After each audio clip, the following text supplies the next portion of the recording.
The rain had been falling since dawn, the kind that didn't rush but lingered, soaking into the city until everything felt heavier than it should. Sidewalks glistened, buses hissed as they stopped, and people moved with their shoulders slightly hunched, eager to get wherever they were going. On the corner of Maple and 7th, where a small bakery shared a wall with a closed-down bookstore, a man sat on the steps with his head lowered and his coat pulled tight around him. His name was Daniel, though no one passing by knew that. To them, he was just another figure blending into the gray of the day, someone easy to overlook. He hadn't planned to be there. In fact, he had planned very carefully not to be there. But plans had a way of unraveling when life decided to pull hard enough. 2 weeks earlier, Daniel had still had an apartment, a job at a printing shop, and a routine that kept him steady. Then the shop closed without warning, and the savings he thought would last a month barely stretched to 10 days. When the landlord knocked, apologetic but firm, Daniel packed what he could into a worn backpack and left the keys on the counter. He told himself it was temporary, that he'd figure something out. Yet here he was, damp and exhausted, watching shoes pass by like a steady river. Across the street, a woman named Clara hurried along, her umbrella tilted against the wind. She was late for work, again. Her mornings were always a race between the alarm clock and the endless list of things she had to do. As she reached the crosswalk, she noticed the man on the steps. She noticed the way his hands trembled slightly as he tried to warm them, the way he avoided eye contact, as if making himself invisible were a skill he had learned. Clara had learned that skill once too, though in a different way. Years ago, after her mother passed away, she had moved through the world quietly, doing what was required but never asking for help. People assumed she was fine because she never said otherwise. It had taken one stranger, a woman who had sat beside her on a bus and offered a tissue without a word, for Clara to realize how powerful small kindnesses could be. The light changed, and Clara crossed the street.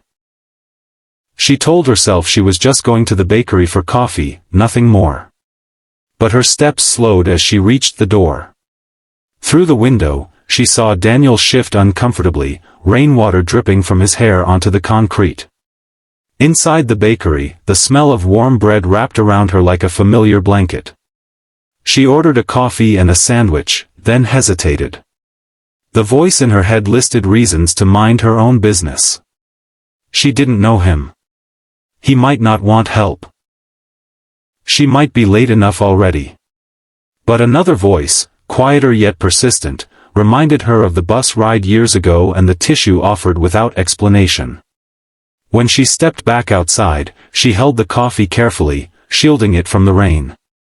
She approached Daniel slowly, not wanting to startle him. "Excuse me," she said, her voice gentle. "I got an extra sandwich by mistake. Would you like it?" Daniel looked up, surprise flickering across his face. For a moment, pride wrestled with hunger. He wasn't used to being offered things anymore, and when he was, it often came with pity he didn't want. But her tone held no judgment, only an open question. "If you don't want it, that's okay," Clara added quickly. "I just thought I'd ask."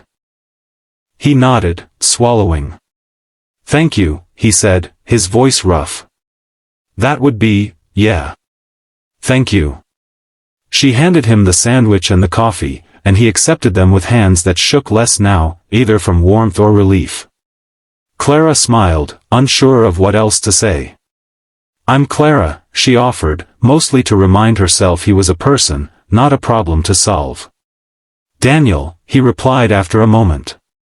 They sat in silence for a few seconds, the rain filling the space between them. Clara glanced at her watch and sighed softly. She was definitely going to be late now. "Do you have somewhere warm to go?" she asked, surprising herself with the question. Daniel shook his head. "Not really. I've been figuring things out." Clara nodded. She didn't press for details. Instead, she pulled out her phone and searched quickly. "There's a community center a few blocks from here," she said. "They open early on rainy days. They have lockers and hot tea. Daniel blinked. I didn't know that. Neither did I, until recently, Clara admitted. I walk past it all the time. She scribbled the address on a scrap of paper from her bag and handed it to him. He took it as if it were fragile. Thank you, he said again, more firmly this time. You didn't have to do this. She shrugged lightly. I know. But I wanted to. Clara stood to leave, feeling the familiar tug of responsibility pulling her back into her day. As she walked away, she glanced over her shoulder once more. Daniel was eating slowly, savoring each bite, the paper with the address tucked safely into his pocket. She arrived at work late and slightly flustered. Her manager raised an eyebrow, but Clara apologized and went straight to her desk. Throughout the morning, her thoughts drifted back to the man on the steps. She wondered if he had gone to the community center, if the rain had let up, if the small help she offered had made any difference at all. At lunchtime, she found herself walking back toward Maple and 7th without quite deciding to do so. The steps outside the bakery were empty now, washed clean by the rain. Clara felt a strange mix of relief and worry. She hoped that meant Daniel had found somewhere better to be.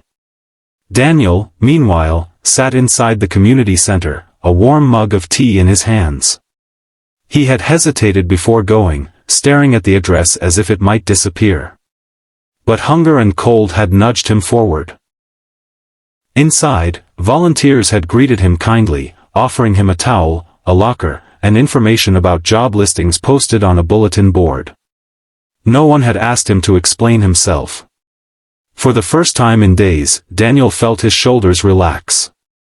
Over the next week, Clara didn't see Daniel again, but she thought of him often.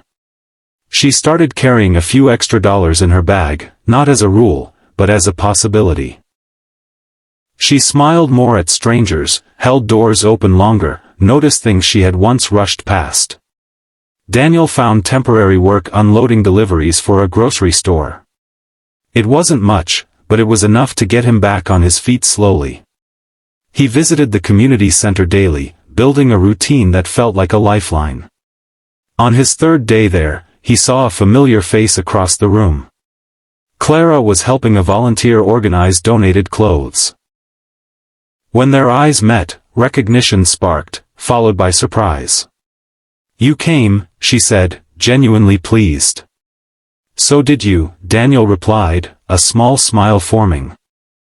The first time 12-year-old Ayan saw the model airplane in the window of Mr. Darby's old hobby shop, he stood completely still, as if the world around him had paused so he could breathe in the dream forming quietly inside his chest. It wasn't just any model airplane, it was the exact replica of the Sky Swift 90, the first aircraft he had ever read about in the tattered library book that started his fascination with flying.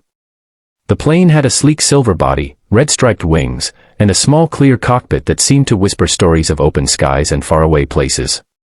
Ayan pressed his hands against the window though the December cold bit into his fingers. That plane, he knew, was his dream in miniature form. And it cost far more than the little savings he had tucked inside the tin box under his bed. Every day after school, he walked the same route home, past the bakery, past the old fountain that no longer worked, and past Mr. Darby's shop. And every day he stopped for a moment just to look at the airplane. Sometimes Mr. Darby would see him and wave. Sometimes he would step out and wipe the window clean. Once he stepped outside and asked, "Beautiful, isn't it?" Ayan could only nod. The boy's parents worked long hours, his mother at a garment factory, his father as a rickshaw driver. They gave him love but very little time and even less money. Ayan understood their struggles, he never complained and never asked for things he knew they couldn't afford. But this dream, the dream of building a plane, touching its tiny parts, and imagining the skies he wanted to navigate one day, lodged itself deep inside him. One evening he sat on the rooftop of their small apartment building, his legs swinging off the side as he watched the sky swallow the sun. Planes often flew overhead, and he always tried to guess their models, their distance, even the sound of their engines. His mother climbed up beside him and asked softly, "What's in your mind, Beta?"